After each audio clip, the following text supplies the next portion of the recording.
जी नमस्कार। इस वीडियो में मैं ये बताऊंगा कि BA-LLB इलाहाबाद यूनिवर्सिटी 2020 के एक स्ट्रेटजी कैसे प्लान करें कि एग्ज़ाम बहुत अच्छा जाए। मेरी कोशिश रहेगी कि मैं कोशिश करूंगा कि मैं पूरी जानकारी दूं कि जो बच्चे बहुत सी क्वेरी हैं कि क्या सर नेगेटिव मार्किंग होगी वगैरह सारी चीज़ें मैं बहुत बेसिक से बेसिक चीज़ें बताऊंगा इस वीडियो में। वो बच्चे जो जानते ही नहीं है BA-LLB होता क्या, बहुत बेसिक सी चीज़ें एग्ज़ाम के एक दिन पहले से लेकर एग्ज़ाम तक ये वीडियो में भी यूज़फुल रहे उन लोगों के लिए। ठीक, तो मेरा सबसे पहले कि मैं ये बताऊं कि अगर आप ये बताना चाहता हूं कि अगर एग्ज़ाम आपका 27 तारीख को है और आप 26 की रात को आप अच्छे से 10-11 बजे आप सो जाओ। जब आप सोते हो बढ़िया एक नींद लो 6 से 7 घंटे, सुबह उठो और उस दिन कोई किताब नहीं छूना, कोई प्रेशर नहीं, मोबाइल तो दूर रखो उस दिन सोने के बाद। और 27 तारीख को एग्ज़ाम है तो उस दिन मोबाइल दूर रखो और आप उस दिन कुछ नहीं पढ़ेंगे। मेरा ऐसा माना, मैं अपनी चीज़ें बता रहा हूँ, मे भी आपको अच्छा लगे। उस दिन आप नहीं पढ़ेंगे, क्योंकि मैं इसलिए बोला हूँ कि नहीं पढ़ेंगे क्योंकि आप उस दिन कंफ्यूज होंगे। अगर आप वो चीज़ें पढ़ेंगे तो वही आप एग्जाम में बस याद आएगा, जो बाकी पढ़े 1-2 महीने वो कुछ नहीं आएगा, ऐसा मेरा मानना है। तो आप कुछ मत पढ़ो उस दिन, बढ़िया से फ्रेश हो, खाना पीना खाओ। और जो बच्चे, इससे पहले एक बात बताऊं, जो बच्चे एडमिट कार्ड नहीं डाउनलोड किए हैं इलाहाबाद विश्वविद्यालय BA-LLB का, वो एडमिट कार्ड डाउनलोड कर लें। किस शहर में एग्जाम है वो पता कर लें, कि जहां उनका डेस्टिनेशन है वहां से कितनी दूर है, ये सब टाइम पता कर लें। कि अगर मान लीजिए 10 बजे एग्जाम है तो आप कितने बजे पहुंचोगे, 8 बजे चलोगे तो एक कम से कम 2 घंटे का गैप लो, क्योंकि एग्जाम सेंटर पे आप कम से कम 10 बजे एग्जाम है तो 9:40 तक पहुंच जाओ, एकदम आराम से सुकून। क्योंकि मेरे साथ ये हुआ था, BHU का एग्जाम देने गए थे और गाड़ी पंचर हो गई। अब गाड़ी पंचर हो गई तो अब मैं एग्जाम में आधे घंटे लेट पहुंचा, तो BHU का एग्जाम तो वैसे मेरा चौपट हो गया। इसलिए मैं आपसे ये बता रहा हूँ कि ये सब चीजें हो सकती हैं, आप पहले से सतर्क रहें। मैं किसी को डरा नहीं रहा हूँ, एक अपने साथ बीता हुआ घटना बता रहा हूँ। और पहुंचते पहुंचते 10-20 मिनट लेट हो गया, आधे घंटे, और फिर एग्जाम दिए लेकिन आधे घंटे चला गया। ठीक, तो ये चीजें हैं, ये बहुत मैटर करता है, क्योंकि आप 2 साल पढ़ रहे हो। कोई 2 साल से प्रिपरेशन कर रहा है, 1 साल से कर रहा है, कोई इस साल है। तो उस पढ़ाई का क्या मतलब जब आप अच्छे से एग्जाम ही ना दो, इम्तिहान ना दो। ठीक है, ये चीजें आप डेस्टिनेशन तय कर लो, टाइम पीरियड कितना लगेगा। ये एडमिट कार्ड की 2 फोटोकॉपी रखना, दोनों अलग अलग, कहीं एक गुम ना हो, इसके लिए 2 फोटो रख लो। आधार कार्ड रख लो, 2 ब्लैक पेन, 2 ब्लू पेन, कहीं इनकेस गिर गया, खराब हो गया। जो पेन है ब्लैक से उसमें गोला करना, नाम लिखना, उसको एक पतला ले लेना, एक मोटा पॉइंट लेना, क्योंकि जब गोला रंगोगे ना तो वो पतले से अगर करोगे तो टाइम ज़्यादा लगेगा, जब ज़्यादा टाइम कंज्यूम होगा तो क्वेश्चन तुम कर नहीं पाओगे। तो इसलिए मोटा पॉइंट का पेन खरीदो ब्लैक, वो रंगने के लिए लो। ठीक, ये चीज़ें हो गई, चीज़ें आपको क्या करनी है। और उस दिन आप पहुंचे एग्जाम सेंटर पे, ठीक, पेन ले लो, एडमिट कार्ड ले लो, अच्छे से बढ़िया एकदम एकदम कूल होके जाओ, हल्का भोजन करके जाओ, नहीं तो एग्जाम पीरियड में ज़्यादा खा लोगे तो नींद आने लगेगी।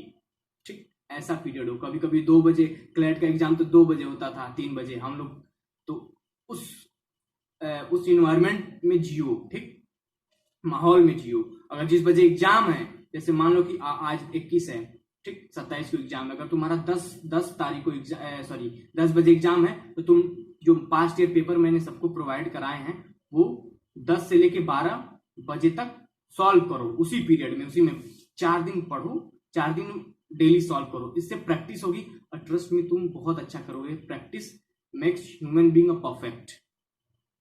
4 दिन बचे हैं, 5-6 साल के मैंने पेपर दे दिए सिंपली पब्लिकेशन के, आप उसको सॉल्व करो।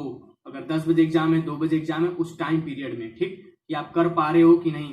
पास्ट ईयर बहुत इंपॉर्टेंट है, पास्ट ईयर पेपर पढ़ो, मॉडल पेपर, पास्ट ईयर नहीं है, मॉडल पेपर कोई भी हो, किसी भी यूनिवर्सिटी का, आप सॉल्व करो।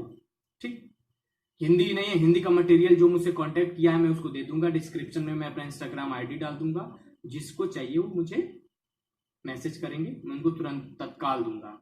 ठीक, तो आप उस दिन मान लीजिए आप पहुंच गए सेंटर पे, सेंटर में 20 मिनट पहले जाके पहुंचो और वहां किसी से कोई बात नहीं करनी है। पूरे उस 20 मिनट में किसी से कोई बात मत करो कि मैं ये पढ़ाऊं वो पढ़ाऊं। कोई तुमसे पूछे कि यार भारत की राजधानी बता दो, कह दो। तुम कुछ बोलो नहीं, कुछ मुझे आता है या मुझे नहीं आता है, तुम चुपचाप एकदम उस दिन जान समझ जाओ कि इस दुनिया में तुम्हारा कोई नहीं है, बस वो 2 घंटा एग्जाम है और पेपर है, वही मेरा है। तुम भूल जाओ वहां बच्चे हैं, वो भीड़ है, उनसे मतलब मत रखो तुम।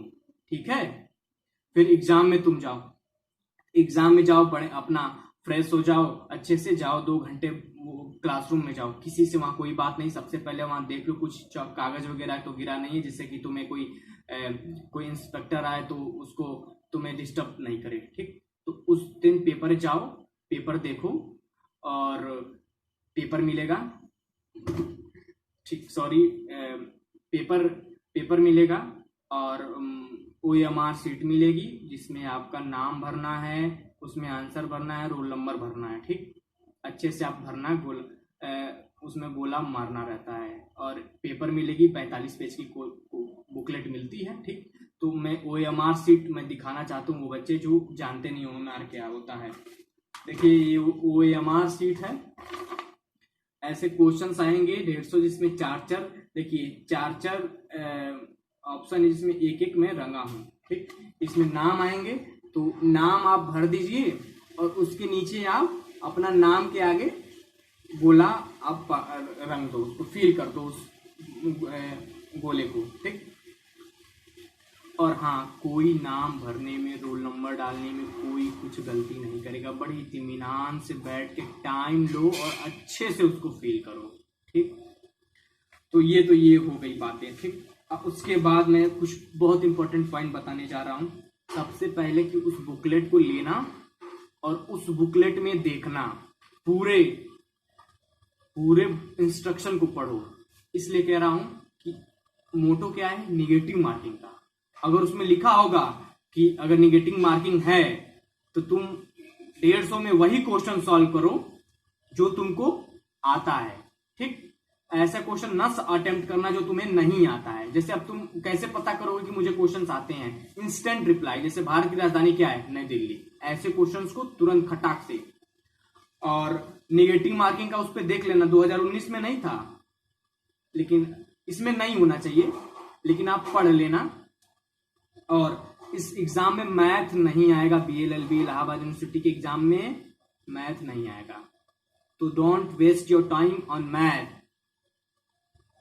और हॉस्टल की बात है, बहुत बच्चे हॉस्टल पूछ रहे थे सर मिलेगा या नहीं। देखो, हॉस्टल के लिए क्या करना है, तुमको टॉप रैंकिंग में लानी है। जो टॉप आते हैं बच्चे, उनको कैटेगरी वाइज उनको हॉस्टल अलॉट होता है। जिनका ज्यादा नंबर उनको हॉस्टल हॉस्टल अलॉट होगा। ठीक, और हॉस्टल हो गया, निगेटिव मार्किंग हुई। हाँ, डिडक्शन, अगर कोई ड्रॉपर है, ड्रॉपर मतलब 2019 में अगर पास आउट किया, 2020 में एग्जाम दे रहा है, तो उसका इलाहाबाद यूनिवर्सिटी का एंट्रेंस एग्जाम का 5% नंबर कट जाएगा।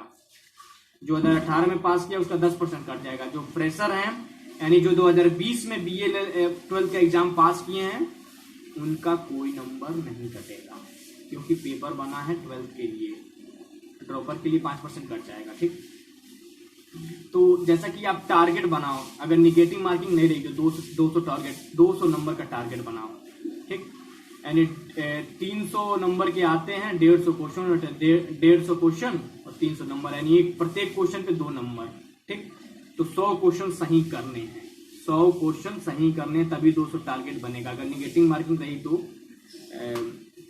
कट ऑफ लो हो जाता है। ठीक, तो ये तो रही इंस्ट्रक्शंस। और आप उस 2 घंटे में वहां किसी से कोई बात नहीं, कोई तुमसे कुछ पूछे कोई मतलब नहीं, एकदम भूल जाओ। तुम कई 100 की भीड़ देखोगे, तुम घबरा जाओगे कि मुझसे बहुत अच्छे लोग होंगे यहाँ, कहोगे कि वो मुझसे ज्यादा जानते हैं क्योंकि वो मोटी मोटी किताबें लाया, पढ़ रहा है। उनके दिमाग पे कुछ मत जाना, क्योंकि वही लोग उस दिन पढ़ते हैं जो कुछ पढ़े नहीं होते हैं। एग्जाम से पहले वही पढ़ता है जो कुछ नहीं पढ़ता है। ठीक है, तो आप तो पढ़े हो, आप सब कुछ जानते हो, तो अपने अपने कॉन्फिडेंस रखो, भूल जाओ ये जितनी भीड़े हैं ये भीड़ हैं, ठीक। भीड़ में कुछ नहीं है, अकेला शेर होता है, वो आप हो। तो आप जाओ अच्छे से, एकदम कॉन्फिडेंस रहो, और 100-150 जो क्वेश्चंस हैं उसकी स्ट्रेटेजी मेरे हिसाब से मैं एक प्लान बता रहा हूं, ऐसे आप करना, आपका अच्छा जाएगा। और 150 जो बेल लगने से पहले जितना ये टाइम मिलेगा आपको, ये 150 क्वेश्चंस सॉरी बुकलेट जो मिलेंगी, आप उसको अच्छे से फील कर लेना, ठीक।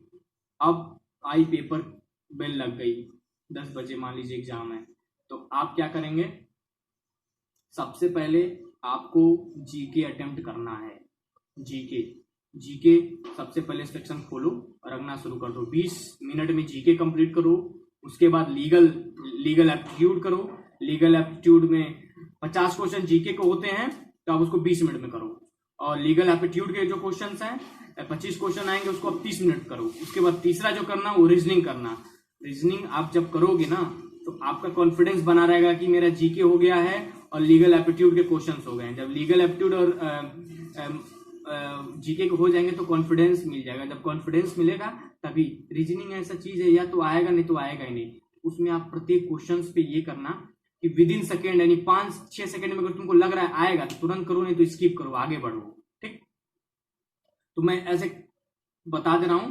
तो 30 मिनट में रीजनिंग कर लेना, 30 मिनट में रीजनिंग यानी 25 क्वेश्चन। उसके बाद अगर आपका हिंदी अच्छा है तो हिंदी पहले करो, नहीं तो इंग्लिश करो। अगर हिंदी अच्छा है तो 20 मिनट में हिंदी करो और इंग्लिश 20 मिनट में करो, यानी 20-20 40 और 30-30 60, 120 मिनट हो गए। अब देखो जीके में सब, अब मैंने तो बता दी कितने मिनट में कितना करना है स्ट्रेटजी।